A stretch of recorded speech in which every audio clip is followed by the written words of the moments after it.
Engineer Mirza, Imran Riaz, Aftab Iqbal, फिर इरशाद भट्टी का आना, फिर उनका मौलाना तारक जमील के पास जाना, ये आपको लगता है कि मिर्ज़ा साहब ने इनिशिएट किया? ये जॉनरा नहीं है कि वो पॉलिटिक्स के ऊपर बात करें। मिर्ज़ा साहब की बात कर रहा हूँ, पॉलिटिक्स के ऊपर। पहले उन्होंने इमरान खान को रगड़ा, हाँ, ठीक ठाक रगड़ा। इमरान खान का खात्मा जो है ना, मुल्क की सियासत के लिए, बका के लिए, मुल्क के रियासत की बका के लिए बहुत जरूरी है। ये किसी आलम दीन को जेब नहीं देता। कंपाउंडर भी तो डॉक्टर बन जाता है ना, छोड़ देना। इस मुल्क के अंदर तो कुछ भी हो सकता है, चूरन है ना। इंजीनियर भी आलम बन गया। जी जी, रियाज खान को टारगेट किया कि वो भगोड़ा है। अब आप मुझे बताएं, इस मुल्क के अंदर जो बंदा लितर खाता रहा है वो ठीक है? कि इस बहस में मिर्जा साहब को नहीं पढ़ना चाहिए था। मिर्जा साहब ने खुद इनिशिएट किया ये बहस। इमरान रियाज खान, फिर आफ्ताब इकबाल को, फिर इनको मुनाजरे के चैलेंज देना। जितने मुनाजरे के चैलेंज उन्होंने पहले दिए हैं उनको एक्सेप्ट कर। मुफ्ती तारिक मसूद जो है वो छोटा सा आदमी है, मैं उसके साथ बैठ के कैसे मुनाजरा करूं? तो ये तकब्बुर की अलामत है। मेरे ख्याल में उनको ये काम नहीं करने चाहिए। भाई कैसे कर लेते हो यार?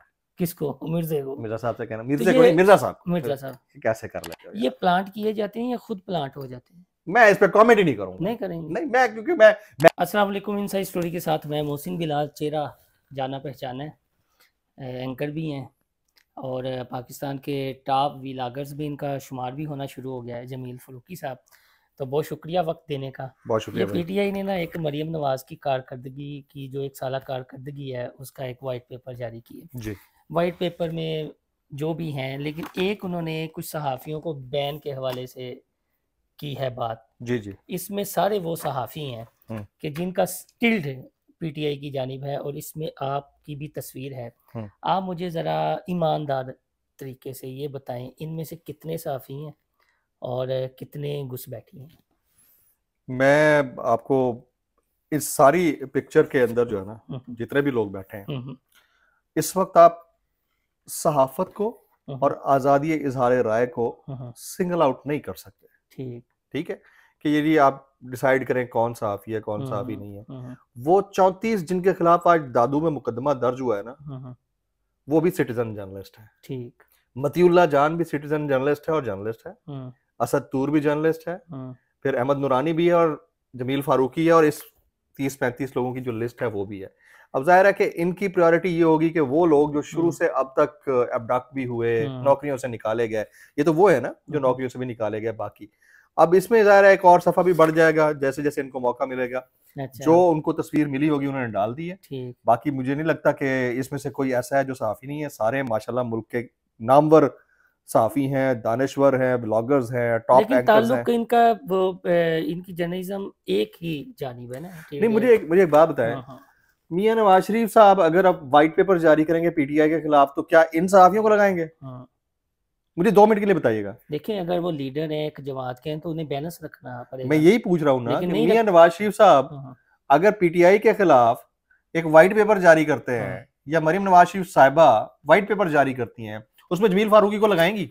जमील फारूकी, एक सेकंड मुझे बताइएगा, लगाएंगी? नहीं, एक सेकंड को लगा देंगे क्योंकि कभी उनके हो सकता है उसको भी ना लगाएं। हो सकता है ना, वो उससे ये उधर की जो थिंकिंग है ना वो यहाँ से भी ज्यादा एक्सट्रीम है। तो माजरत के साथ नॉन लीग की। जी जी जी जी, मैं आप मुझे पता है ना, मैं इसलिए बता रहा हूँ आपको। मुझे बताएं, क्या वो जमील फारूकी के बारे में बताएंगे कि उसको नंगा करके मारा गया था? लगाएंगे कि समीना पाशा को नौकरी से निकाला गया था? वो तो प्रोग्रामों में बैठ रही है, सुने ना, जमील फारूकी नहीं बैठ रहा। ये क्या कहानी है? वो एक अलग डिबेट है। अच्छा। शायद हो सकता है मैं बहुत ज्यादा सख्त स्टांस लेकर बैठा हुआ हूं। ठीक है, हाँ। और फिर इमरान रियाज को किस तरह से 3-4 महीने के लिए अबडक्ट रखा गया, अरशद शरीफ का मर्डर कैसे हुआ, ये डिबेट क्या उधर होगी? उधर तो अरशद शरीफ का ताबूत शेयर करके उसके साथ जो जुमले लिखे जाते हैं वो मेरा ख्याल में इमरान खान उनकी पार्टी ने कभी नहीं किया। मरियम नवाज की जानिब जी उन्होंने किया, तो बाद में माजरत भी की थी, लेकिन जो वो कहते हैं ना, जो साइकोलॉजिस्ट कहते हैं, जो पहला आपका रिएक्शन होता है ना, first reaction, that is actually the real reaction. तो वो सारी डिबेट अपनी जगह के ऊपर, तो हर पॉलिटिकल पार्टी पॉलिटिक्स भी कर रही होती है, इंसानी हुकूक की खिदमत के साथ साथ पॉलिटिक्स भी कर रही होती है। तो वो पॉलिटिक्स जो मियां नवाज शरीफ साहब और शहबाज शरीफ साहब और मरियम नवाज शरीफ साहिबा के लिए हलाल है, वो पीटीआई के लिए हराम कैसे हो सकती है? मतलब एज ए जर्नलिस्ट आप ही बता दें। तो वो भी तो पॉलिटिक्स कर रहे हैं ना भाई, उनको करने दें। आप हमेशा कहीं ना कहीं कंट्रोवर्सीज में रहे हैं जी। मसलन औरिया मकबूल जान के प्रोग्राम के आप को होस्ट रहे, फिर एक वीडियो आई, फिर उसके बाद कोई वीडियो तो कोई नहीं आई। वीडियो से मुराद ये एक ऑडियो आ गई, वो आप कहते हैं एआई से वो फेक थी, फेक थी। उसके ऊपर तो मैंने उसी वक्त ही रिएक्शन दिया था। ए दसो ये एक्सटेंशन वाला जरा सी ये करना जरूरी सी। कौन सी एक्सटेंशन वाला? वो जो जनरल बाजवा की एक्सटेंशन। देखिए दुनिया भर, सुनिएगा आप, ये आपने कह दिया ना जनरल बाजवा साहब की एक्सटेंशन, मेरी बात सुन लीजिएगा आप पूरी। देखें दुनिया भर में सार्किज्म मौजूद है, ये एक जॉनरा है। मैंने उस जॉनरा को टारगेट करते हुए, उस जॉनरा के ऊपर काम करते हुए पाकिस्तान में एक नई जहत व्लॉगिंग इंट्रोड्यूस कराई। अब कोई उसको अपनी तरफ समझ ले। मैं आपको 1 मिनट के लिए मैं कहूं कि जी सारे सहाबी गंजे होते हैं, ठीक है, और आपके सर पे थोड़े से कम बाल है, मतलब मैं आपको कह रहा हूं, नहीं कह रहा ना। तो हर बंदे की अपनी सोच का पैरामीटर है, और मैं चैलेंज करने के लिए तैयार हूं कि मेरे ऊपर उस जो मेरा स्टेट ऑफ अफेयर्स था सार्किज्म के जॉनरा को लेकर, उसके ऊपर ना कहीं कोई आज तक मुकदमा हुआ है, ना कोई बात हुई है। मेरे ऊपर जो मुकदमा हुआ था वो शहबाज गिल साहब का मामला था, एब्डक्शन हुई, उसके बाद जो मुकदमा हुआ शहबाज गिल साहब के साथ जो कुछ जेल के अंदर हुआ उसके ऊपर मुकदमा डाला गया, वो वीडियो साल के बाद खत्म हो गया। तो आप चीजों को समझें कि अगर कोई बच्चा, अगर मुस्तफा चौधरी करे तो वो सार्किज्म है। कौन मुस्तफा चौधरी? वो जो आज में 4 मैन शो वाले, अगर वो करे तो तंजो मिजा है, वो बेगैरती की हदें फलाक जाए, वो तंजो मिजा है। लेकिन आप जैसा संजीदा तो बंदा ना, संजीदा, देखिए संजीदा बंदा तो आप समझने कि वो मजो वो जिन्हें आम पंजाबी में कहते हैं चले भांड टाइप के, ठीक है, जुगते मारनी है, चीजें करनी। आप तो माशाल्लाह एक अदीब, एक शायर मिजाज, और एक आप कह लें कि जिसने अपना कैरियर उस प्रोडक्शन से स्टार्ट किया, आप इन चीजों से होते हुए, जी बिल्कुल होते हुए, फिर देखें मतीउल्लाह जान साहब और तारिक हैदर मतीन साहब थे, इन सब लोगों ने मिलके, आपको याद होगा इमरान खान साहब के दौर में मोगैम्बो नाम की एक सीरीज शुरू की थी, जिसमें वो कैप उतारते थे और वो बात करते थे। अब तो वो इधर आ गए ना। नहीं, अब सुनिए बात, सुनिए बात सुन लीजिए। तो हर इंसान के दिल के अंदर एक तंजो मिजाज वाला इंसान भी मौजूद है, कोई उसको लाइक करे डिसलाइक करे, उसकी चॉइस है। आप सवाल करेंगे, मैं जवाब देने के लिए हाजिर हूं। आपने सवाल किया, मैंने जवाब दे दिया। लेकिन इसका मतलब ये कतई नहीं है कि अगर वो चीज मतीउल्लाह जान, वो जो उनके साथ बाकी 2-3 लोग बैठते थे, अमार मसूद भी बैठते थे उनके साथ, वो उनके लिए दुरुस्त था, ठीक है, उनका एक तरीका था। कोई आप उससे डिसएग्री कर सकते हैं, हो सकता है आपको नापसंद हो सकता है किसी को पसंद भी हो सकता है मैं जो कर रहा था सार्किज्म वो किसी को पसंद भी हो सकता है किसी को नापसंद भी हो। तो this is all up to the audience. Audience उसको लाइक करती है, करे, नहीं करती ना करे। सीरियसनेस भी एक स्टाइल है जिंदगी का, तंजो मिजाज भी स्टाइल है। अभी भी मैं अपने व्लॉग्स के अंदर बहुत छेड़छाड़ कर जाता हूँ, जो मैं करता हूँ, क्योंकि हमें हमारे मुल्क के वज़ीर आज़म साहब ने मशवरा दिया है कि आप इससे बेहतरीन तरीका है एहतजाज करने का, तो मैं तो उनके मशवरे पर अमल कर रहा हूँ। इमरान खान को भी फिर वो करना चाहिए जेल में बैठ, नहीं वो करे ना करें, ये एक अलग क्वेश्चन है। अच्छा, मैंने अपना जो क्वेश्चन का जवाब देना था वो दे दिया। अब ये एक अलग डिबेट है कि इमरान खान साहब क्या करते हैं, उनकी पार्टी क्या करती है, अलग स्टेट ऑफ माइंड है, फिर उसके अंदर से क्या निकलता है, वो बहस है, पॉलिटिकल बहस है। लेकिन मैं अपने व्लॉग के अंदर ह्यूमर डालता हूँ, ये मेरी अपनी ख्वाहिश होती है, एंगेजमेंट मेरा अपना एक स्टाइल है एंगेज करने का। किसी को बुरा लगता है लगे, उसके पहले डिस्क्लेमर लगा वो होता है हर व्लॉग के शुरू में, डिस्क्लेमर। अच्छा पूरी दुनिया, सुनिएगा एक और चीज भाईजान, पूरी दुनिया में डिस्क्लेमर्स को वैल्यू दी जाती है। शुरू में एक इंतबाही नोट होता है, उसमें लिखा होता है कि इसमें जो गेस्ट अपीयर हो रहा है उसके लिए हम माजरत ख्वाह हैं, उसके अपने व्यूज हैं। फिर लिखा होता है कि फॉर एंटरटेनमेंट पर्पसेस, जैसे मेरा सेगमेंट है कैसे कर लेते हो यार, मैं हाथ करके कैसे कर लेते हो यार, वो सेगमेंट, उससे पहले मैं डिस्क्लेमर का पूरा एक पट्टा चलता है। वो दुनिया में किसी कोर्ट ऑफ लॉ में चैलेंजेबल नहीं है क्योंकि वो डिस्क्लेमर है। लेकिन इधर तो पीका एक्ट, बस फिर बात खत्म होगी ना। फिर अपने कानून को ठीक करें। जमीर फारूकी से सवाल करते हैं, कानून को ठीक करें अपने। पीका एक्ट तो आप भी नहीं बोल सकते, आप भी नहीं बोल सकते, हम तो बोलते रहते हैं, भुगतते भी रहते हैं। मैं वही तो कह रहा हूँ ना, फिर तो कोई भी नहीं बोल सकता। तो पीका क्यों आया? आप क्योंकि सारे सहाफी एक नहीं थे, क्योंकि सारे सिटीजन एक थे। पीका सिर्फ सहाफियों के लिए नहीं मसला खड़ा कर रहा, ये सिटीजन राइट्स को भी वायलेट कर रहा है भाई। आपकी ये राना है सबसे, अगर यानी कुछ मजहबी रहनुमाओं से भी है, तजियाकारों से भी है, एंकर्स पर्सन से भी है। ये पिछले दिनों एक मैं ज़ाती राय आपकी जानना चाह रहा हूँ, ये इंजीनियर मिर्ज़ा, इमरान रियाज, आफ्ताब इकबाल, फिर इरशाद भट्टी का आना, फिर उनका मौलाना तारक जमील के पास जाना, ये आप क्या समझते हैं? पिछले आपको याद होगा कि इससे पहले एक कासम अली शाह भी हुआ करते थे, ठीक है, बाद में उन्हें नवाज भी दिया गया, उन्हें वो अलहमरा का बना दिया। कौन? ये नवाज शरीफ साहब दिए गए उनको? नहीं, अच्छा उन्हें वो अच्छा मैंने कहा आप कहना ये चाह रहे थे। अब आपके लिए हो सकता है ये ह्यूमर ना हो, किसी के दिल पे भी लग सकती है, जो मैंने कासम अली शाह को नवाज दिया गया। हाँ जी, अब आप मेरी बात आप समझे, मेरी बात आप समझे, वो ना समझिए, मेरी गल तो समझे हो, बिल्कुल समझ गया। हो सकता है मेरे लिए ये ह्यूमर हो, लेकिन किसी के दिल पे छुरी भी जाके लग सकती है, तो इसलिए जो है ना, सोच सोच की बात है। ब्रेक लाइन, अगर कोई नाराज ना आपसे हो, हाँ,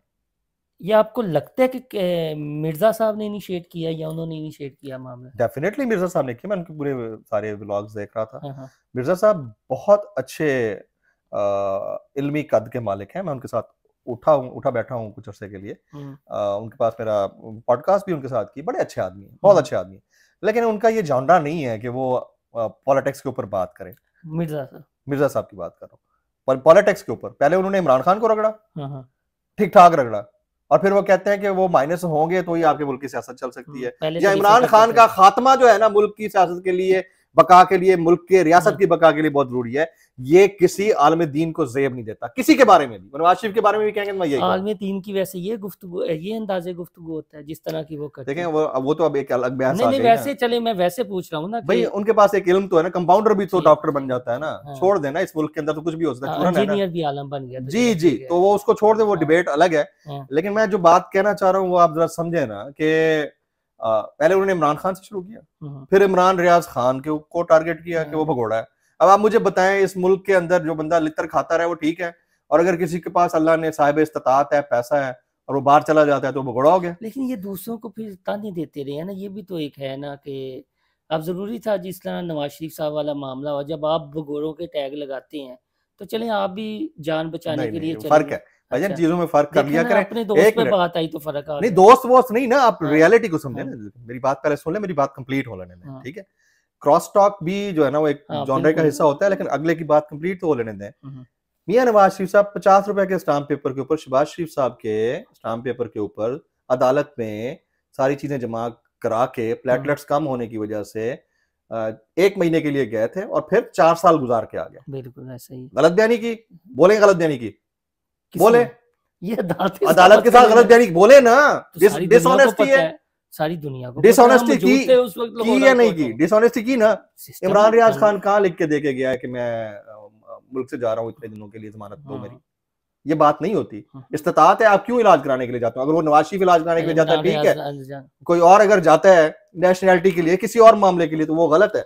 तो मेरा ख्याल है कि इसको जरा ना, तो it's a two way traffic. और जिस सिलसिले में, अच्छा कीनिया में अरशद शरीफ के साथ क्या हुआ, तो मरता हुआ इंसान हमें अच्छा लगेगा, और अगर जिंदगी में है तो बुरा लगेगा। तो 4 महीने इमरान रियाज ने क्या भुगता है? मेरा ख्याल है कि इसको जरा ना वाइज एंगल के साथ समझने की जरूरत है। तो उसमें ये था कि ठीक कौन है इस सारी कंट्रोवर्सी में? मुझे ऐसा लगता है कि इस बहस में मिर्जा साहब को नहीं पढ़ना चाहिए था। मिर्जा साहब ने खुद इनिशिएट की है ये बहस। पहले इमरान खान के फॉलोअर को डेंट मारा, ठीक है भाई, अगर उनको मारते हैं तो फिर वो नवाज शरीफ से मुतालिक भी बात करें, पूरी करते तो हैं, फिर नहीं पूरी नहीं, वो बारीक वारदात होती है, टच करके निकल जाना, वारदात भी डाल देते हैं, ठीक है, टच करके फिर निकल जाना। एक होता है सामने वाले को पूरी चपेट रसीद करना, एक को ना टच करके चूंटी वाट के निकल जाना। ये फर्क होता है, इन दोनों में फर्क है। यानी नवाज शरीफ और सबके बारे में बात करें, ठीक है।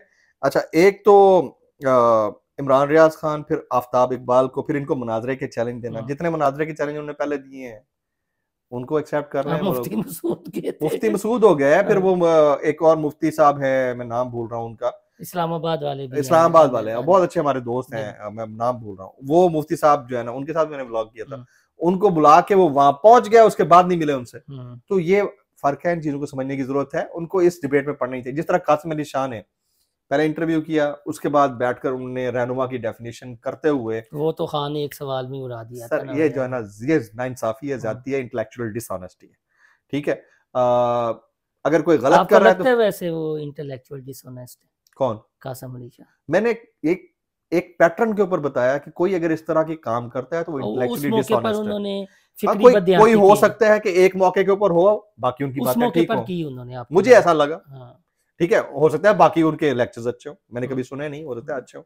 इसी तरह और बहुत सारे लोग हैं, तो इसको जरा फर्क करने की जरूरत है। साहब का जमील भाई मैंने भी सुना, उनका मौकफ ये है कि ये जो इमरान रियाज और आफ्ताब इकबाल ने किया, यानी उनका तो वो पुराना एक इंटरव्यू था जिसके क्लिप जोड़कर फिर उन्होंने एक नई बहस का आगाज़ कर दिया। जब बहस का आगाज़ किया तो मैं इनका उस्ताद हूँ, ये मेरे चेले हैं, मेरे शागिर्द हैं, तो अब मैंने शागिर्दों को बताना तो है ना मैं उस्ताद हूँ।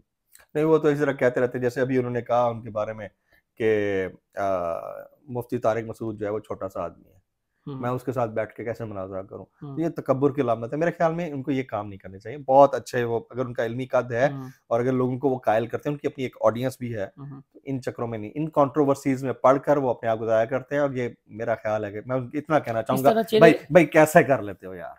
किसको? मिर्जे को? मिर्जा साहब से कहना, मिर्जे को नहीं, मिर्जा साहब कैसे कर लेते हो ये प्लांट किए जाते हैं या खुद प्लांट हो जाते हैं? मैं इस पे कमेंट ही नहीं करूंगा। नहीं करेंगे? नहीं, मैं क्योंकि मैं कोई, मेरे पास कोई प्लांट नहीं है कि मैं किसी को प्लांट करता रहूं। मेरे पास कोई प्लांट अच्छा, नहीं है। आप लास्ट में यानी हम वाइंड अप की जानिब जाएंगे, इमरान खान का मुस्तकबिल क्या देख रहे हैं आप? Imran Khan is the ultimate reality of the politics in Pakistan. बाहर कदों आंदा देख रहे हैं? बहुत जल्द he'll get back। आप कोई डेट दे दे? नहीं, डेट नहीं दे सकता मैं। जान बन जाए, कोई बात मैं सदीक जान भी नहीं बन सकता। अच्छा। हम इवेंट टू इवेंट डिसाइड करते हैं। जैसे ट्रंप आया उसके बाद हमें लगा, और बहुत सारी चीजें ऐसी हुई, जैसे रिचर्ड ग्रैनल ने ट्वीट किया, जो विल्सन ने किया, टैमी ब्रूस ने किया, मॉर्गन ऑर्टिगस ने किया, ये जो उनके ट्वीट से लगा कि चीजें चेंज हो रही हैं। फिर चीजें थम भी गई। फिर पाकिस्तान ने एक टेररिस्ट उनके हैंड ओवर किया, फिर उन्होंने शुक्रिया, और शुक्रिया के बाद फिर पाबंदियां, उससे फिर चीजें मजीद चेंज हो गई। अब बाइंडिंग रेजोल्यूशन की तरफ जा रहा है मामला, और पाकिस्तान डेमोक्रेसी बिल की तरफ जा रहा है। तो चीजें बदलती रहती हैं, मैं इसलिए कोई डेट नहीं दे सकता। हाँ, इतना जरूर कहूंगा कि इमरान खान और उनकी रिहाई के दरमियान अगर कोई चीज हायल है तो वो मरकजी क़यादत है, और मरकजी क़यादत विल डिसाइड द डायरेक्शन कि इमरान खान साहब कब आएंगे। पीटीआई, सॉरी, पीपल्स पार्टी नून लीग की मरकजी क़यादत? पीटीआई की मरकजी है? हाँ जी, सेंट्रल लीडरशिप पीटीआई की जो जेल से बाहर है, जो इस वक्त सोशल मीडिया रुकावट नहीं है? नहीं, social media is never, social media is the nuclear power for Imran Khan. अच्छा, social media is a nuclear power house for Imran Khan. Imran Khan के लिए अगर कोई जंग वाकईतन लड़ रहा है उनकी रिहाई के लिए और उनके नजरिए के ऊपर, उनका सोशल मीडिया उसमें जो गलत कर रहा है वो गलत है, वो पीटीआई जवाब देगी उसका। लेकिन इमरान खान के रिहाई के ऊपर, उनके जेल में रहने के ऊपर और उनके नजरिए के ऊपर जो पहरा देने वाली वाहिद इस वक्त पावर है ना, उनका पावर हाउस है, दैट इज सोशल मीडिया। अच्छा, आखिरी एक किरदार आए थे, किरदार नहीं बल्कि उन्होंने तो अब कई दहाइयों तक उनका तस्करा होता रहेगा, अल्लामा खादिम हुसैन रिजवी, बीइंग अ सहाफ़ी, एंकर, तज़कियाकार, आप क्या देखते हैं और चीज़ें जो 3-4 साल में उनका किरदार रहा और इन फ्यूचर? सर, मैं 3-4 साल में उनके किरदार के ऊपर तो बिल्कुल बात नहीं करूंगा, लेकिन एक चीज के ऊपर बात करूंगा। वो एक बेहतरीन मुहक्किक थे, बेहतरीन आलम दीन थे, बेहतरीन ऑडियंस पुलर थे, और बेहतरीन उन्होंने दीन सिखाया लोगों को। बेहतरीन अच्छे आदमी बहुत। उनका साहबजादे भी अल्लामा साद हुसैन रिजवी साहब, मैं तारीफ करूंगा, मैं पर्सनली उनसे मिल भी चुका हूँ। इनके अंदर गट्स हैं चीजों को समझने के। अब वो पॉलिटिक्स में कैसे आते हैं कैसे नहीं आते, पॉलिटिक्स का मामला अलग है, मैं उनसे इसके ऊपर डिबेट, लेकिन as far as the religion is concerned, Allama Khadim Hussain Rizvi एक बेहतरीन मुहक्किक के तौर पर, बेहतरीन आलम दीन के तौर के ऊपर उभरे। उनने ऑडियंस को एंगेज किया, और जो उनसे चीजें मंसूब की जाती हैं गलत है। कोई आपका ऐसा इंटरव्यू किसी ऐसी शख्सियत का आपने किया और जिस बतौर एंकर आपको लगा हो यार इसने मुझे टफ टाइम दे दिया, या मेरे पास सवाल नहीं बन पाए, या मैं आप औलिया साहब के साथ बैठे, हसन निसार साहब के आपने इंटरव्यूज किए, फिर इसी तरह बहुत सारे पॉलिटिशियंस हैं, इमरान खान का आपने इंटरव्यू किया? अगर आप बात करें सवाल नहीं बन पाए, तो मुझे लगता है कि मैंने चौधरी शुजात हुसैन साहब के साथ एक इंटरव्यू किया था, और उनके जवाब बड़े मुख्तसर होते हैं। तो मुझे एक तो उनकी आवाज नहीं समझ आती थी, तो और फिर मुझे लगा कि यार मतलब बड़ा ही मुश्किल औखा टाइम कटन रहा है। इसके अलावा अल्हम्दुलिल्लाह ना तो कभी इंटरव्यू देते हुए ना लेते हुए मुझे कोई हेजिटेशन या रेजिस्टेंस नहीं फील हुआ। ठीक है, मैं अपने हिसाब से जो, हाँ, अगर anchor wants to put his tongue in my mouth, that is wrong. ठीक है, सबके पास एक ड्यू टाइम होना चाहिए, ड्यू टाइम अगले पास होता है। जमील भाई बहुत शुक्रिया, इसका पार्ट 2 भी किसी दिन करेंगे, क्योंकि कुछ एंकर्स और तज्जियाकार क्योंकि मीडिया से हैं और लोग मीडिया का सच जानना चाहते हैं। बेसिकली सियासतदानों का तो सच होता है, मीडिया का वो आपने हमें टाइम देने। और मैं दुआ गूँ कि जब मुस्लिम लीग नून या पीपल्स पार्टी को इस तरह का वाइट पेपर जारी करे और आखिर में लिखा हो कि सहाफ़ियों का, तो उस लिस्ट में भी आपका नाम हो। मैं एक बात बताऊं, जब पीपल्स पार्टी और मुस्लिम लीग नून कोई पेपर जारी करेगी ना, तो व्हाइट नहीं, वो ब्लैक पेपर होगा, इसके ऊपर सिर्फ स्याही होगी। स्याही हो। चलिए, अपना फीडबैक देना ना भूलिएगा। अल्लाह हाफिज़।